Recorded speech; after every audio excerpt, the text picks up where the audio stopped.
One cannot go to Nagaland and not visit Mokokchung, home of the Ao Naga tribe. The beauty of this place lies in the contours of the land, which are characterized by 6 hill ranges running parallel to each other. It's a modern city, complete with cement buildings and even traffic jams. My lovely companion Wati took me to Ungma, the largest and oldest village of the Ao tribe, and the second largest in Nagaland. We entered the village and came upon a pillar that leads to heaven, wandered the colorful streets, took in the village houses and the gardens teeming with flowers, and came to a morung, a structure that lies at the core of Naga society. Here is where traditional beliefs, customs, and social behavior are passed to new generations of warriors. We also caught a glimpse of the Lokcham, an enormous drum made from a tree trunk that was played in ancient times to communicate with other villages. Our sightseeing also included the First Baptist Church, founded by Dr. E.W. Clark in 1876. Wati next showed me the water source for all the families in the village, with its many pipes and taps. Next we saw the Ungma Community Hall, took in a panoramic of the village, and saw the local school founded in 1914. While walking through the village, we heard the sounds of some blues guitar coming from one of the huts. Descending through a hole in the floor, we came upon a basement jam session, where Pongchi, Apong, and their friends were rocking out on the guitar.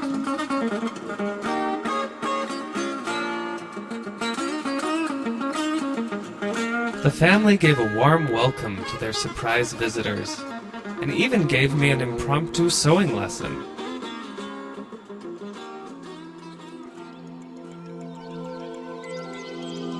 I couldn't help but notice the beautiful children looking smart in their school uniforms, and even took some time to smell the flowers.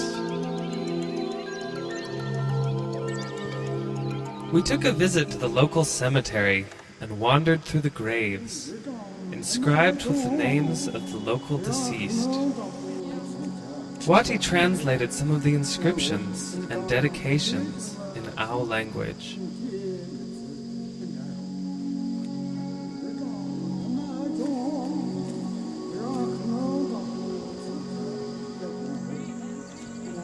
Wati next took me to the local park, where we saw fearsome, stinging caterpillars, and took a few spills on the Naga slides. The view of the forest there was overwhelming.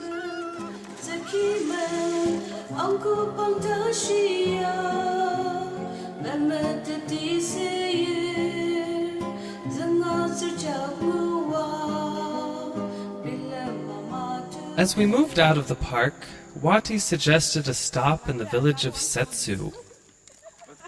There I was introduced to some of the local villagers, including Wati's grandmother, who offered me tea and their cat. She taught me an important phrase in Ao tongue, Kanga Pilar, which means thank you.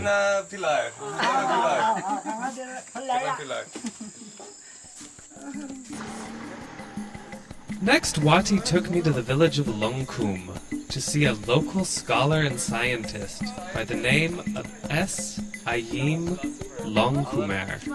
All of his work, Wati translated his clever jokes in the Ao tongue, and we checked out his workshop.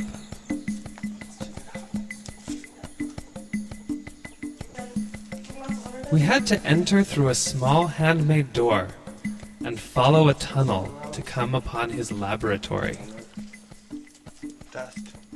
It had all the makings of mad science. It's all handmade.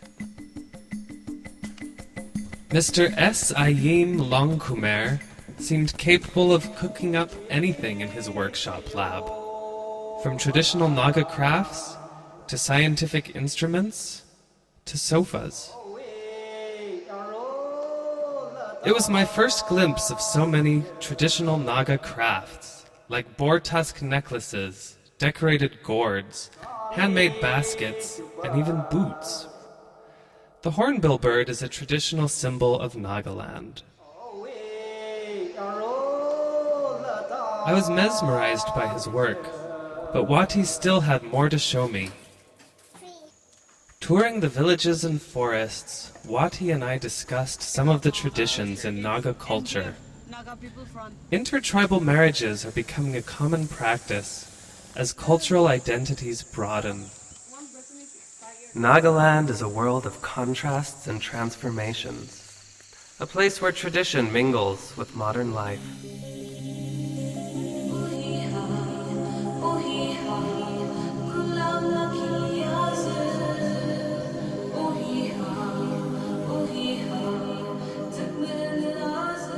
Wati then led me to a mystical Naga staircase known as Longlangba. Legend has it that the staircase was inhabited by a beautiful girl named Etiben and her less than handsome boyfriend, Jina. We could see their bed, their footprints, and even their butt prints. Jina and Etiben, the Romeo and Juliet of the Owls.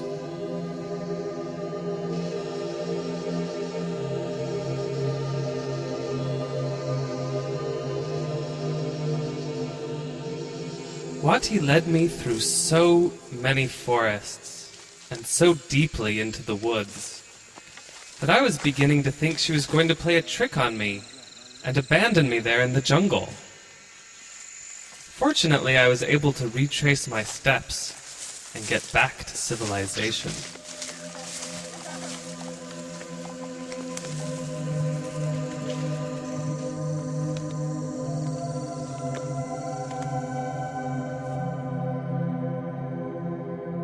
In Nagaland, guests are treated with warmth and hospitality. When we saw a group of elderly men deep in conversation, we waltzed right in and joined them. In a culture in which young people still have respect for the elderly, anybody can visit anybody. Soon we were offered smoked pork, plums, and plenty of affection. Probably they would have hosted us for a week, if only we'd had the time to stay.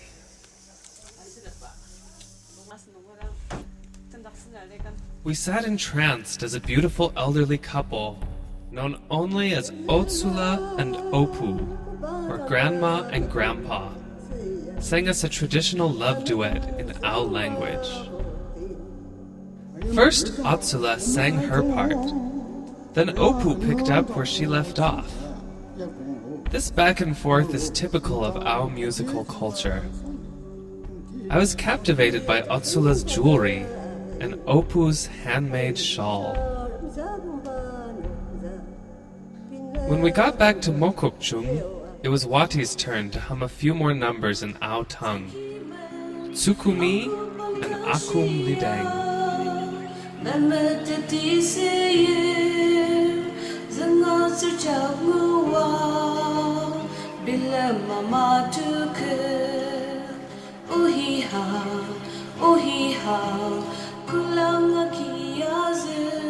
Nagaland is essentially driven by agriculture, and there, hard-working farmers are a common sight in all its districts. On my way to the village of Mopungchuket, I passed many hard-working village people, happily going about their daily chores. Mopungchuket is a village within Mokokchung district, and also happens to be one of the cleanest in northeast India. A cook told me the village was founded in the 10th or 11th century. He took me on a whirlwind tour of the sights the village had to offer. Potentially hazardous hanging bridges, the Sungkotenem lake, and finally, on a walk through the trees to a local sculpture garden. These modern sculptures seem to reinterpret the traditional motifs of Naga art, Hands, hornbill birds, and family members expressing love. Above us, the time pillar seemed to soar into infinity. The origin of the village's name, Mopungchuket, is based on a tale associated with the fan palm leaf. Together we took a stroll through Longrangtenem Park with its traditional bamboo morung and shaky steps.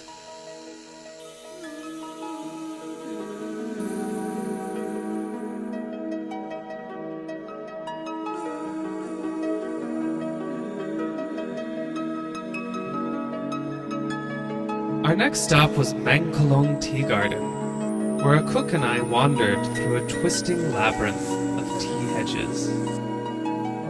Before leaving Mopungchuket, we visited a church where a choir of elders was singing church songs in Ao language. Singers such as Chunumula and Toshi Minla sang us a hymn entitled Isu Ano Arotaki. Over 70% of Nagaland's population is Christian, and its influence is seen in the contemporary music. We also stopped for a delicious supper of pork, greens, and a hot chutney made out of ghost pepper, prepared by a cook's family. After dinner, I enjoyed a drink of misimchi, the local rice beer, and picked up some traditional Ao dance steps, and passed on a few moves from American square dancing as well. The day ended with an enchanting sight of the sunset in Mopungchuket.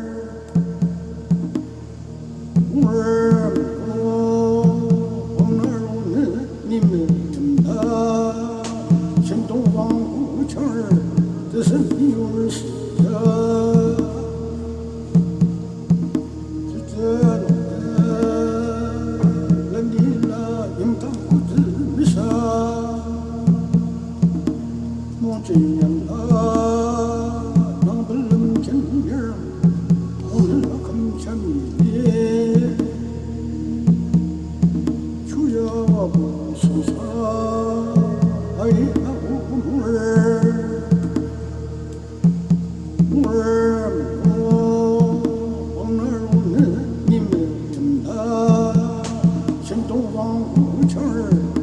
is